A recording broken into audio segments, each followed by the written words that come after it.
दोस्तों नमस्कार। हम आईसीसी चैंपियंस ट्रॉफी का एक और मुकाबला खबर करेंगे जो कि इंडिया और न्यूजीलैंड के बीच 2 मार्च को दोपहर 2:30 से दुबई इंटरनेशनल स्टेडियम में यह मुकाबला खेला जाएगा। अब बात करेंगे हम इस मैच के पिच रिपोर्ट की।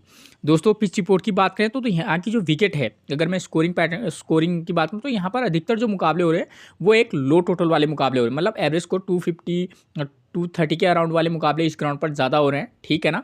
और अगर मैं बात करूँ यहाँ पर बल्लेबाजी के लिए, तो यहाँ पर बल्लेबाजी के लिए चाहे फर्स्ट इनिंग हो या सेकंड इनिंग हो, दोनों इनिंग में थोड़ा बहुत टफ कंडीशन निश्चित तौर पर है। लेकिन हाँ, जो टीम बैटिंग फर्स्ट करेगी उसके लिए थोड़ा सा ज़्यादा मुश्किल हो सकती है बल्लेबाजी के लिए, ठीक। तो जो जो जो इस तरीके के मैचेस जिस ग्राउंड पर होते हैं वहाँ पर हमारे लिए जो ऑलराउंडर प्लेयर हैं वो इंपॉर्टेंट रोल प्ले करते हैं, ठीक है। बैटिंग सेक्शन में आप मिडिल ऑर्डर के प्लेयर पर विशेष फोकस करके चल सकते हैं, फर्स्ट इनिंग में भी और सेकेंड इनिंग में भी, उन प्लेयरों की फॉर्म के बेस पर, ठीक। अगर बात करें गेंदबाजी की तो यहाँ पर फर्स्ट इनिंग में कुछ ज़्यादा विकेट गिर रहे हैं, सेकेंड इनिंग में भी विकेट गिर रहे हैं, लेकिन हाँ फर्स्ट इनिंग में कुछ ज़्यादा विकेट गिर रहे हैं, ठीक है ना। तो यहाँ पर पेसर और स्पिनर दोनों विकेट ले रहे हैं, तो आप दोनों का कॉम्बिनेशन बनाकर चल सकते हैं, ठीक। एक टिप्स जो मैं आपको हमेशा देता हूँ, अगर आपको समय पर पिच रिपोर्ट नहीं मिल पाती है तो कप्तान टॉस जीतने के बाद क्या कर रहा है, पहले बैटिंग कर रहा है या बॉलिंग कर रहा है, आप उसके डिसीजन को अपना आधार बनाकर भी टीम में प्लेयर का सिलेक्शन कर सकते हैं, ठीक है। उसके बाद बात करेंगे हम वेन्यू रिकॉर्ड की। देखिए अब तक इस ग्राउंड पर टोटल 35 वनडे मुकाबले खेले गए हैं, जहां बैटिंग फर्स्ट करने वाली टीम 12 बार तो वहीं बैटिंग सेकंड करने वाली टीम 22 बार यहां अपने मुकाबले जीती है। और एवरेज स्कोर कितना रहा है, 228 रन का। अगर हम इस रिकॉर्ड को देखें तो इस रिकॉर्ड से भी क्लियर है कि जो टीम बैटिंग सेकंड करेगी उसके थोड़ा सा जीतने के चांसेस ज़्यादा रहते हैं। लेकिन 12 बार यहाँ पर बैटिंग फर्स्ट करने वाली टीम भी जीती है, यानी कि वो जो टीम बैटिंग फर्स्ट करेगी वो भी मुकाबला जीत सकती है। लेकिन हम क्या करेंगे कि हम यहाँ पर एक टीम ऐसी बनाएंगे जो टीम बैटिंग सेकंड करेगी उसके फेवर में भी आप टीम बनाकर चल सकते हैं, लेकिन हाँ आप बैटिंग फर्स्ट के फेवर में भी यहाँ पर टीम बनाकर चल सकते हैं, क्योंकि इंडिया और न्यूजीलैंड के बीच मुकाबला है, ठीक है। तो दोनों की जो टीमें हैं, दोनों टीमें बैलेंसिंग साइड हैं, तो कोई भी टीम मुकाबला जीत सकती है। हम ये नहीं कह सकते कि इंडिया जीतेगी, ये नहीं कह सकते कि न्यूजीलैंड जीतेगी, ठीक है। कोई भी टीम जो अच्छा खेलेगी वो मुकाबला जीत सकती है, ठीक। और जब हम टीम बनाते हैं तो हमको ध्यान में रखना पड़ता है कि दोनों टीमों के प्लेयरों की फॉर्म क्या चल रही है, इस ग्राउंड पर किस प्रकार के मुकाबले खेले जा रहे हैं या हो रहे हैं, ठीक है। और बल्लेबाजी के लिए फर्स्ट इनिंग में किस प्रकार की कंडीशन है, सेकेंड इनिंग में किस प्रकार की कंडीशन है, ठीक है ना। और बॉलर्स कौन से बॉलर विकेट ले रहे हैं, स्पिनर ले रहे हैं, पेसर ले, तो ये तमाम चीज़ें रहती हैं जिसको आपको ध्यान से देखना पड़ता है, जिसकी जानकारी मैं अभी आपको आगे देते रहूँगा, ठीक। बात करें अगर स्कोरिंग पैटर्न की तो देखिए यहाँ पर 200 से कम का स्कोर 10 बार बना है, 200 से 250 का स्कोर बना है 14 बार। अगर आप मैक्सिमम की बात करेंगे तो 14 10 24 बार तो यहाँ पर 250 से कम का ही स्कोर बना है, ठीक है। और यहाँ पर ऐसी बात नहीं है कि 250 से ज़्यादा का स्कोर नहीं बनता, वो भी बनता है लेकिन थोड़ा सा कम, क्योंकि दोनों साइड अच्छी साइड है, इंडिया भी और न्यूजीलैंड भी। तो हाँ इस वाले मुकाबले में हम 250 से ज़्यादा का स्कोर की उम्मीद कर सकते हैं, ठीक। उसके बाद बात करेंगे वेन्यू मैचेस की, ताकि आपको एक आइडिया हो कि भाई इस ग्राउंड पर किस प्रकार के मुकाबले हो रहे हैं। मैं आपको 2 वेन्यू मैचेस समझाऊंगा और मैं इसके बेस पर ही आपको टीम बनाकर भी बताऊंगा कि हाँ यहाँ पर किस प्रकार से टीम हम बनाकर चल सकते हैं। देखिए ये मुकाबला हुआ था 23 फरवरी को, जो कि पाकिस्तान और इंडिया के बीच खेला गया था, ठीक है ना। तो देखिए पाकिस्तान ने फर्स्ट इनिंग में बल्लेबाजी की, 241 रन बनाए हैं और विकेट मतलब उसके ऑल टीम आउट हो गई थी 241 रन पे। इंडिया 244 रन बनाए, विकेट कितने गिरे हैं, 4। लेकिन हाँ इंडिया को भी सेकेंड इनिंग में बल्लेबाजी करने में 40-45 ओवर का ओवर लग गए थे, ठीक है। यानी कि बल्लेबाजी के लिए टफ कंडीशन निश्चित तौर पर है, ठीक है। और देखिए इस वाले मुकाबले में फर्स्ट इनिंग में देखिए पेसर ने 3 विकेट लिए, स्पिनर ने 5 विकेट लिए हैं। बात करूँ सेकंड इनिंग में तो पेसर 2 विकेट, स्पिनर 2 विकेट लिए हैं, ठीक है। तो यहाँ पर टोटली मेरा कहने का मतलब ये है कि भाई बल्लेबाजी जो टीम सेकंड करेगी वो मुकाबला तो जीत सकती है, ठीक। लेकिन हाँ दिक्कत उसको निश्चित तौर पर आएगी, चाहे वो इंडिया खेले या न्यूजीलैंड, ठीक। एक मुकाबला अभी मैं आपको दूसरा मुकाबला समझाता हूँ, ठीक है। तो यहाँ पर क्या हुआ था, ये 20 फरवरी को मुकाबला खेला गया था, बांग्लादेश 228 रन पर ऑल टीम आउट हो गई थी, ठीक है। यानी कि एक बार फिर से जिस टीम ने बल्लेबाजी फर्स्ट इनिंग में की है उसके 10 विकेट निश्चित तौर पर गिरे हैं, ठीक है। यानी कि कहने का मतलब है कि अगर इंडिया भी बैटिंग फर्स्ट करेगी, मैं ये तो नहीं कहूँगा कि 10 विकेट गिरेंगे, लेकिन हाँ दिक्कत जरूर होगी, मतलब 6 से 8-9 विकेट तो गिर सकने की संभावना है, क्योंकि सामने न्यूजीलैंड है, उनकी भी बॉलिंग हो वो भी अच्छी अटैक, मतलब बॉलिंग अटैक उनका भी अच्छा है। तो आप इस बात को भी ध्यान में रखकर चलिएगा, ठीक है। न्यूजीलैंड फर्स्ट खेलेगी तो उसको भी निश्चित तौर पर दिक्कत होगी। और यहाँ पर इंडिया ने उसको चेज कर लिया था, 231 रन, विकेट कितने गिरे हैं, 4, ठीक है। यानी कि अगर दोनों बैलेंसिंग साइड हों तो इस बात की भी संभावना बढ़ जाएगी कि भाई हाँ, जो टीम बैटिंग फर्स्ट करेगी वो भी मुकाबला जीत सकती है, और जो टीम बैटिंग सेकंड करेगी वो तो निश्चित तौर पर अभी तक यहाँ मुकाबला जीतते हुए आ ही रही है। ठीक, और यहाँ पे देखिए फर्स्ट इनिंग बॉलिंग में पेसर ने 8 विकेट, स्पिनर ने 2 विकेट लिए, सेकंड इनिंग में पेसर 2 विकेट, स्पिनर 2 विकेट। ठीक है, चेंजेस इतना ही है कि यहाँ पर पेसर ने फर्स्ट इनिंग में 8 विकेट लिए हैं, तो जो ये 23 फरवरी को मुकाबला खेला गया था वहाँ पेसर ने महज 3 विकेट लिए हैं। कहने का मतलब है कि जब आप टीम बनाएंगे तो आपको हर फैक्टर को ध्यान में रख के चलना होगा कि भाई हाँ, किसी मैच में मैं पेसर को मौका देकर चलूंगा, किसी मैच में मैं स्पिनर को भी मौका देकर चल सकता हूँ। ठीक है, तो इस तरीके का कॉम्बो पैक बनाकर चलना। एक चीज़ तो क्लियर है कि भाई यहाँ पर फर्स्ट इनिंग में बल्लेबाजी के लिए टफ कंडीशन है, तो यहाँ पर 2 कंडीशन होंगी अगर मैं इस वाले मैच को आधार मानकर अगर हम टीम बनाएं, क्योंकि मैच ऐसा नहीं होगा, ऐसा जैसा होगा 10-20 रन का ऊपर नीचे का स्कोर हो सकता है। ठीक है, तो ये चीज़ें रहती हैं। ठीक, विकेट 10 के बदले में 8 भी गिर सकते हैं, यहाँ पर 4 के बदले में 6 या 8 6 विकेट 8 विकेट यहाँ भी गिर सकते हैं। तो हर चीज़, हाँ भाई, इन दोनों टीमों के प्लेयरों की फॉर्म के बेस पर, इनके बल्लेबाज और गेंदबाजों के बीच जो फॉर्म है उसको ध्यान में रखकर हम अगर टीम बनाए तो हाँ भाई, इस प्रकार का मुकाबला हो सकता है, क्योंकि ये ग्राउंड पे कुछ इस प्रकार का मुकाबला हो रहा है। ठीक, तो इस अगर ध्यान देखें तो यहाँ पर हम 2 कंडीशन होंगी, या तो न्यूजीलैंड बैटिंग फर्स्ट करेगी या इंडिया बैटिंग फर्स्ट करेगी। सबसे पहले हम बात करते हैं, अगर इंडिया बैटिंग फर्स्ट करेगी तब हम किस प्रकार से टीम बनाकर चल सकते हैं। हमको पता है कि भाई यहाँ पर बैटिंग फर्स्ट के लिए थोड़ा टफ कंडीशन है, ऑल टीम आउट हो जा रही है, मिडिल ऑर्डर के प्लेयर स्कोर कर रहे हैं। ठीक है, और बॉलिंग जो है स्पिनर और पेसर दोनों विकेट ले रहे हैं। तो अब सबसे पहले इंडिया अगर बैटिंग फर्स्ट करेगी तो उनकी तरफ से ओपनर कौन आते हैं, तो इंडिया की तरफ से ओपनर आते हैं कौन, रोहित शर्मा और शुभमन गिल। अगर मैं इन दोनों प्लेयरों की फॉर्म की बात करूं, और नंबर 3 पर आते हैं विराट कोहली। अगर मैं इन तीनों प्लेयरों की फॉर्म की बात करूं, रोहित शर्मा, शुभमन गिल और नंबर 3 पर विराट कोहली की, तो रोहित शर्मा की फॉर्म जो है वो ठीक ठाक टच में है। ठीक है, मतलब एक आप ठीक टच में ही कह सकते हैं, 20 रन 41 रन 119 और 2। ठीक है, किसी भी मैच में फ्लॉप भी हो सकते हैं और फायर भी कर सकते हैं। ठीक है, और शुभमन गिल की अभी तक करंट फॉर्म ज़बरदस्त है, लाजवाब है। ठीक है, किसी मैच में पिक तो किसी मैच में रोहित शर्मा को भी और शुभमन गिल को भी पिक और ड्रॉप निश्चित तौर पर कीजिएगा।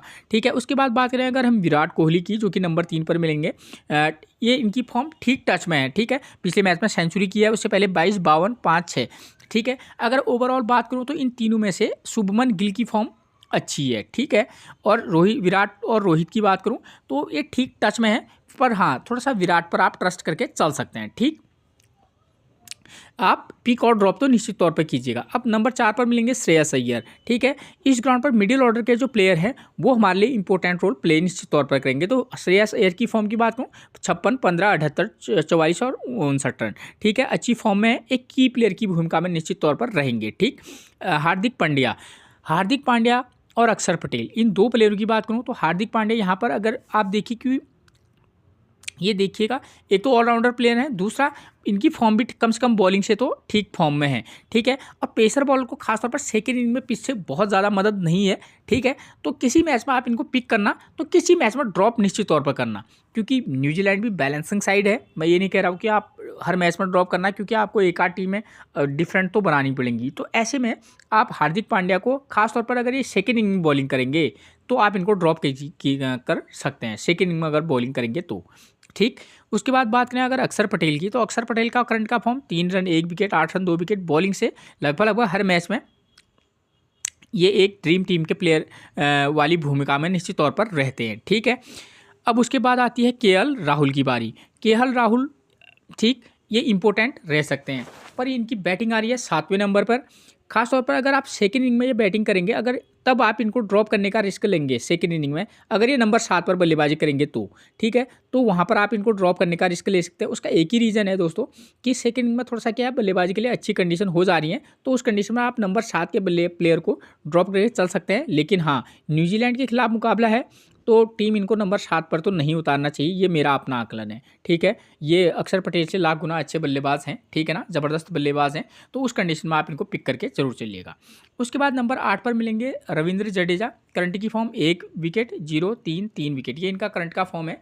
यहाँ पर जो है स्पिनर को पिच से मदद है, फर्स्ट इनिंग में कुछ ज़्यादा है लेकिन सेकेंड इनिंग में थोड़ा सा कम है, तो उसके अकॉर्डिंग आप इनको पिक और ड्रॉप करके चलिएगा। Harshit Rana current form 1 wicket 3 wicket 2 wicket 1 wicket 3 wicket, यानी कि लगभग कम से कम 1 से 2 विकेट की उम्मीद आप इनसे कर सकते हैं। ठीक है, मोहम्मद सामी 0 wicket 5 wicket 1 wicket 1 wicket 3 wicket, ये इनका करंट का फॉर्म है। शमी की फॉर्म अच्छी है, एक्सपीरियंस बॉलर हैं, तो उसके बेस पर आप इनको ट्राई करके चल सकते हैं। Kuldeep Yadav left arm China man है, 3 wicket, 0 wicket, 1 wicket, 1 wicket, 3 wicket. ठीक है, तो लेफ्ट आर्म चाइना मैन है, थोड़ा सा वेरिएशन इनके पास ज़्यादा है, तो न्यूजीलैंड के प्लेयर को थोड़ी सी दिक्कत हो सकती है। न्यूजीलैंड के प्लेयर स्पिनर को अच्छा खेल लेते हैं, लेकिन ठीक है, ये चाहे वो ग्रैंड फिलिप हो, केन विलियमसन हो, ठीक है, थोड़ा टॉम लेथम को दिक्कत हो सकती है, लेकिन हाँ औसतन न्यूजीलैंड के जो प्लेयर हैं वो स्पिनर को अच्छा खेलते हैं। ठीक, फर्स्ट इनिंग में स्पिनर को थोड़ा सा ज़्यादा पिच से मदद है, लेकिन हाँ सेकेंड इनिंग में थोड़ा सा दिक्कत आ सकती है। ठीक है, वो ऐसा इसलिए कह रहा हूँ, अगर इंडिया सेकेंड इनिंग में बॉलिंग कराएगी, वो इसलिए बोला मैंने आपको बॉलर को, क्योंकि हमको यहाँ पता है कि भाई पेसर 2 विकेट, स्पिनर 2 विकेट ले रहा है, तो वहाँ पर आप क्या कर सकते हैं, इंडिया के बॉलर पर रिस्क ले सकते हैं। ठीक है, अगर आप पेसर एज ए पेसर जाना चाहेंगे, आप हर्षित राणा को भी पिक कर सकते हैं। ठीक है, और स्पिनर के तौर पर आप left arm China man Kuldeep Yadav के साथ जा सकते हैं, या किसी मैच में अलग कॉम्बिनेशन बना सकते हैं, अक्षर पटेल प्लस मोहम्मद शमी, तो इस तरीके का कॉम्बो पैक बना सकते हैं। ठीक है, क्योंकि आपको पता होना चाहिए सेकेंड इनिंग में बल्लेबाजी के लिए अच्छी कंडीशन थोड़ी बहुत तो है, वो चेज कर ले रही है। ठीक है, अब दूसरी कंडीशन है, अगर न्यूजीलैंड अगर बैटिंग फर्स्ट करेगी तब हम किस प्रकार से टीम बनाकर चलेंगे। ठीक, क्लियर है कि फर्स्ट इनिंग में बल्लेबाजी के लिए टफ कंडीशन है और बॉलर्स को विकेट मिल रहे हैं, और न्यूजीलैंड की तरफ से ओपनर आते हैं कौन, विल यंग, डेवन कॉनवे, और नंबर 3 पर आते हैं केन विलियमसन। इन तीनों प्लेयरों की फॉर्म की अगर बात करें तो विल यंग की फॉर्म भी कोई खास चल नहीं रही है। फर्स्ट इनिंग में बल्लेबाजी के लिए टफ कंडीशन है, इंडिया के बॉलर अच्छी फॉर्म में है, तो दिक्कत विल यंग को हो सकती है। डेवन कॉनवे ठीक टच में निश्चित तौर पर है, 30 रन, 10 रन, 66, 48, 97। ठीक है, नो डाउट बहुत ही बेहतरीन बल्लेबाज हैं डेवन कॉनवे, तो किसी एक मैच में ट्राई जरूर कीजिएगा। केन विलियमसन करंट की फॉर्म उतनी ज़बरदस्त है नहीं, लेकिन ये वो प्लेयर है जो कभी भी सेंचुरी लगा सकता है, चाहे किसी भी परिस्थिति में। ठीक है, तो एक ट्रस्टेबल प्लेयर है, किसी में पिक तो किसी में ड्रॉप करके आप इसको जा सकते हैं, लेकिन हाँ एक ट्रस्टेबल प्लेयर केन विलियमसन निश्चित तौर पर हमेशा से रहे हैं अब तक। उसके बाद नंबर 4 पर मिलेंगे सचिन रविंद्रा, करंट की फॉर्म इनकी भी अच्छी है। ठीक है, आप इस प्लेयर पर ट्रस्ट करके चल सकते हैं। ठीक, इंडिया के स्पिनर थोड़ा बहुत इनको दिक्कत दे सकते हैं मिडिल ओवर में, लेकिन हाँ आप इनको ट्राई कर सकते हैं। टॉम लेथम करंट फॉर्म ज़बरदस्त है, टॉम लेथम की विकेट कीपर बल्लेबाज है, नंबर 5 पर बल्लेबाजी के लिए आते हैं, और विकेट कीपर सेक्शन में इंडिया की तरफ से आपको केएल राहुल मिलेंगे, वो भी नंबर 5 पर, लेकिन अक्षर पटेल जल्दी आ जा रहे हैं, तो इस वजह से वो नंबर 7 पर चले जा रहे हैं। तो विकल्प के तौर पर आपके पास टॉम लेथम एक अच्छा विकल्प निश्चित तौर पर इस वाले मैच के लिए हैं। ठीक, कैप्टनसी और वाइस कैप्टनसी में आप क्या कर सकते हैं, 3 नंबर, 4 नंबर, 5 नंबर के जो प्लेयर हैं इन पर भी आप वाइस कैप्टनसी का रिस्क ले सकते हैं, अगर आप बल्लेबाज पर रिस्क लेना चाहेंगे तो, चाहे वो इंडिया की साइड से हो या किसकी तरफ से हो, न्यूजीलैंड की तरफ से। उसके बाद नंबर 6 पर आपको इंडिया की तरफ नंबर 6 पर आपको मिलेंगे कौन, ग्लेन फिलिप। तो ग्लेन फिलिप की करंट की फॉर्म क्या है, 21 run 0 wicket, 61 run 0 wicket, 46 run. तो एक मिडिल ऑर्डर में एक की प्लेयर और रिस्की वाइस कैप्टनसी का विकल्प आप ग्लेन फिलिप को रख सकते हैं। ठीक है, रिस्की रहेंगे। उसके बाद नंबर 7 पर मिलेंगे आपको कौन, मिचेल ब्रैसवेल। ठीक है, बल्लेबाजी भी ठीक ठाक कर लेते हैं और गेंदबाजी भी निश्चित तौर पर। पिछले मैच में देखिए 11 run 4 wicket, 1 wicket, 1 run 0 wicket, 2 run 2 wicket, ये इनका करंट का फॉर्म है जो कि ठीक फॉर्म है। ठीक है, तो मिचेल ब्रैसवेल को आप अकॉर्डिंग टू सिचुएशन रख सकते हैं। उसके बाद बात करेंगे हम मिचेल सैंटनर की, क्योंकि हमको पता है अगर न्यूजीलैंड अगर बैटिंग फर्स्ट करेगी तो सेकंड इनिंग में हमको पता है कि भाई यहाँ पर सेकंड इनिंग में बल्लेबाजी के लिए ठीक कंडीशन है, स्पिनर और पेसर विकेट ले रहे हैं लेकिन बहुत ज़्यादा विकेट नहीं ले रहे हैं। तो मिचेल सैंटनर की फॉर्म की बात करें तो 0 wicket, 3 wicket, 2 wicket, 2 wicket, 0 wicket, ये इनका फॉर्म है। ठीक है, हाँ फर्स्ट इनिंग में आप ट्राई कर सकते हैं। मैट हेनरी की बात करूँ तो इनकी करंट की फॉर्म अच्छी है, आप चाहे फर्स्ट इनिंग हो सेकंड इनिंग हो ट्राई किया कर सकते हैं। काइल जेमिसन की बात करूँ, 1 wicket, 0 wicket, 1 wicket, 2 wicket, 3 wicket, ये इनका फॉर्म है। फर्स्ट इनिंग में आप इनको ट्राई कर सकते हैं। और उसके बाद विल और रॉकी की बात करें तो राइट आर्म फास्ट है, करंट की फॉर्म भी ज़बरदस्त है। ठीक है, ये प्लेयर भी हमारे लिए की प्लेयर रह सकता है यहाँ पर, ये मैंने आपको बता दिया है। ठीक है, उसके बाद मैं आपको बताऊंगा कि कैप्टनसी और वाइस कैप्टनसी किसको बना सकते हैं। ठीक है, अब मैंने दोनों की फर्स्ट इनिंग की बल्लेबाजी के बारे में बात बता दिया। और सेकंड इनिंग की बात करें, जो भी टीम यहाँ पर सेकंड इनिंग में बल्लेबाजी करेगी, एक तो चीज़ क्लियर है क्योंकि न्यूजीलैंड और इंडिया दोनों अच्छी साइड हैं, तो इंडिया भी सेकंड इनिंग में बल्लेबाजी करेगी, तो दिक्कत तो सेकंड इनिंग में बल्लेबाजी करने को हो रही है। ठीक है, चाहे जो भी टीम सेकंड इनिंग में बल्लेबाजी करेगी, आप एक मैच में इस तरीके से बनाना लेना कि उसके 3-4 या 4-5 विकेट के नुकसान पर वो चेज कर लेगी, इस आधार पर टीम सेट करके चलना। और दूसरा एक बना के चलना कि भाई सेकंड इनिंग में टीम चेज नहीं भी कर सकती है या उसके 7-8 विकेट गिर सकते हैं, तो दोनों के बेस पर आप टीम बनाकर चलना। ठीक है, अगर आप 4-5 विकेट के बेस पर टीम बनाएंगे कि हाँ भाई 4-5 विकेट के नुकसान पर टीम चेज कर लेगी, जो कि अब तक होता आ रहा है, तो उसके बेस पर आप क्या करना, जो भी टीम सेकंड इनिंग में बल्लेबाजी करेगी, चाहे न्यूजीलैंड हो या इंडिया हो, आप क्या कर सकते हैं, उसके 1-2 टॉप ऑर्डर में देखना, एक ओपनर में अगर जो फॉर्म अच्छी होगी उसको पिक करके चल सकते हैं। उसके बाद आप 3 और 4 नंबर, अगर 3 और 4 नंबर दोनों अच्छे फॉर्म में है तो आप दोनों को मौका देना। ठीक है, वरना आप क्या करते हैं, 2 नंबर 4 नंबर 5 या 6 में से एक प्लेयर को पिक करके चलना। ठीक है, एक मैच में, और एक मैच में ऐसा करना कि 1, 2, 3 में से केवल एक को मौका देना, उसके बाद सीधे आप 4 नंबर 5 या 6 नंबर में से एक को मौका देकर चल सकते हैं। ठीक है, तो लगभग अलग अलग कॉम्बिनेशन, किसी मैच में 4 नंबर को मौका दिया तो किसी मैच में आप 5 वाले को भी दे सकते हैं मौका उस प्लेयर की फॉर्म के बेस पर। ठीक, तो इस तरीके का कॉम्बो पैक बनाना जब आपको लगेगा कि 4-5 विकेट गिरेंगे। अगर आपको लगेगा कि 6-7 विकेट गिरेंगे तो टॉप 3 में से केवल एक, उसके बाद जो लास्ट के 6 विकेट हैं, मतलब टोटल 4-5-6 में से केवल 2 को मौका देकर देखना। ठीक है, वहाँ पर दिक्कत आ सकती है। ठीक, और सेकंड इनिंग बॉलिंग और फर्स्ट इनिंग बॉलिंग की बात करूं, जो टीम फर्स्ट इनिंग में बॉलिंग कराएगी, तो यहाँ पर पेसर ने 3 विकेट, स्पिनर ने 5 विकेट लिए हैं, तो यहाँ पर आप जो टीम बॉलिंग फर्स्ट करेगी, एक पेसर प्लस 2 स्पिनर के साथ भी जा सकते हैं, या एक पेसर प्लस एक ऑलराउंडर पेसर और एक रेगुलर स्पिनर को भी पिक करके चल सकते हैं, और किसी मैच में आप 2 पेसर का विकल्प भी खोज सकते हैं। ठीक है, सेकेंड इनिंग में क्या हो रहा है कि यहाँ अब तक तो कम से कम ये चीज़ रही है कि भाई पेसर और स्पिनर को लगभग 1-2 विकेट मिले हैं, तो किसी मैच में आप एक ऑलराउंडर पेसर प्लस एक रेगुलर स्पिनर या ऑलराउंडर स्पिनर के साथ भी जा सकते हैं, या बेहतर ये हो सकता है कि एक पेसर और एक रेगुलर स्पिनर के साथ भी जा सकते हैं। ठीक, अलग अलग कॉम्बिनेशन बनाना, और जब लगेगा कि भाई सेकेंड इनिंग वाली टीम हार भी सकती है, तब आप उसके एक पेसर, एक रेगुलर स्पिनर, एक ऑलराउंडर स्पिनर के साथ आप इस तरीके का कॉम्बो पैक भी बनाकर चल सकते हैं। किसी मैच में 2 पेसर को भी आप मौका देकर देख सकते हैं सेकेंड इनिंग में जो टीम बॉलिंग कराएगी।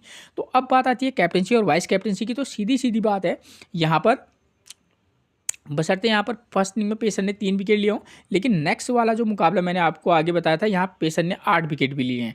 ठीक है, तो कैप्टनसी के लिए विकल्प ये भी बन जाता है कि आप किसी मैच में जो टीम बॉलिंग फर्स्ट कराएगी उसके पेसर और प्लस स्पिनर दोनों को भी आप वाइस कैप्टनसी कर सकते हैं किसी अलग अलग मैचेस में, कहने का मतलब है। ठीक है, एक ही मैच में मत देना।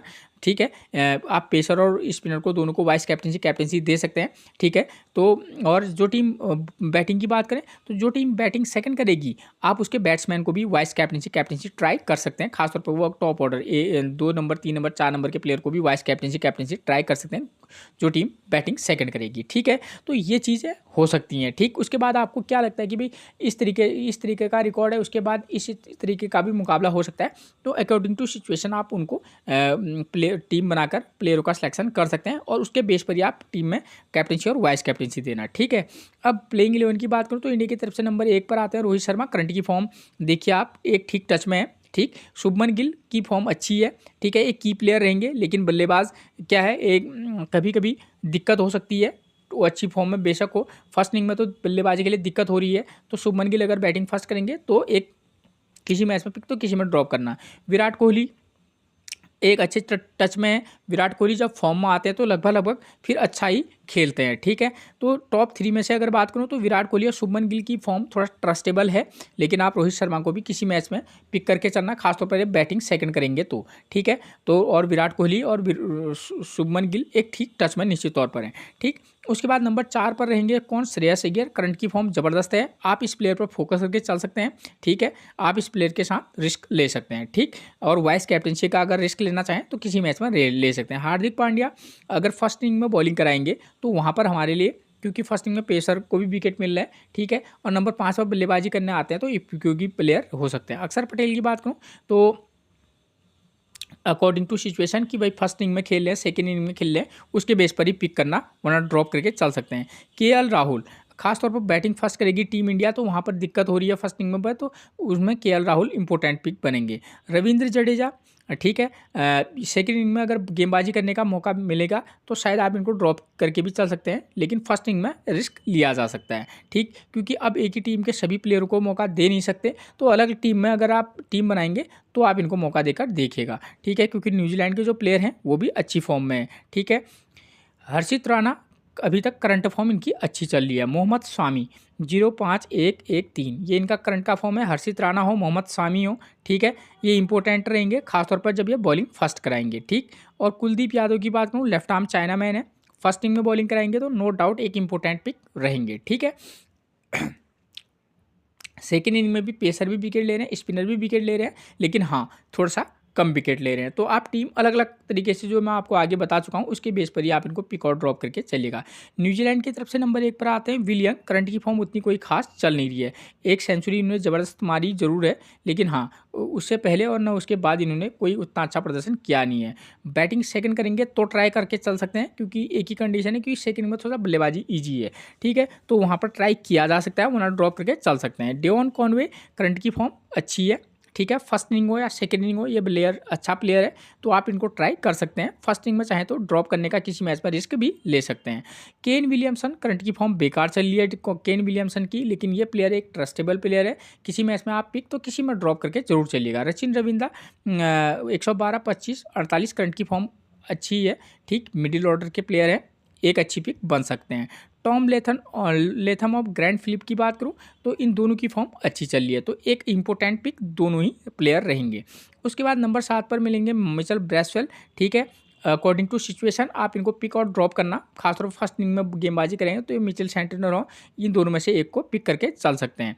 मैट हेनरी, काइले जेमिसन और विल रॉकी की बात करें तो इन तीनों में से विल रॉकी की फॉर्म अच्छी है और मैट हेनरी की फॉर्म अच्छी है, ठीक है, तो इन दो पेसर बॉलर पर आप फोकस करके चल सकते हैं। काइले जेमिसन, ठीक है, ये भी एक निश्चित तौर पर ठीक पिक हो सकते हैं, खासतौर पर अगर बॉलिंग फर्स्ट कराएंगे तब, ठीक है। तो ये थी प्लेयरों की फॉर्म, उसके बेस पर आप मैंने आपको जानकारियाँ दे दी हैं और जितना मैं आपको बेहतरीन तरीके से समझा सकता था मैंने आपको समझा दिया है, ठीक है ना। अगर आपने चैनल को सब्सक्राइब नहीं किया तो प्लीज़ चैनल को सब्सक्राइब जरूर कर दीजिएगा। फिर मिलते हैं आपसे एक और प्रेडिक्शन के साथ, तब तक के लिए आप सभी को मेरा प्रणाम दोस्तों।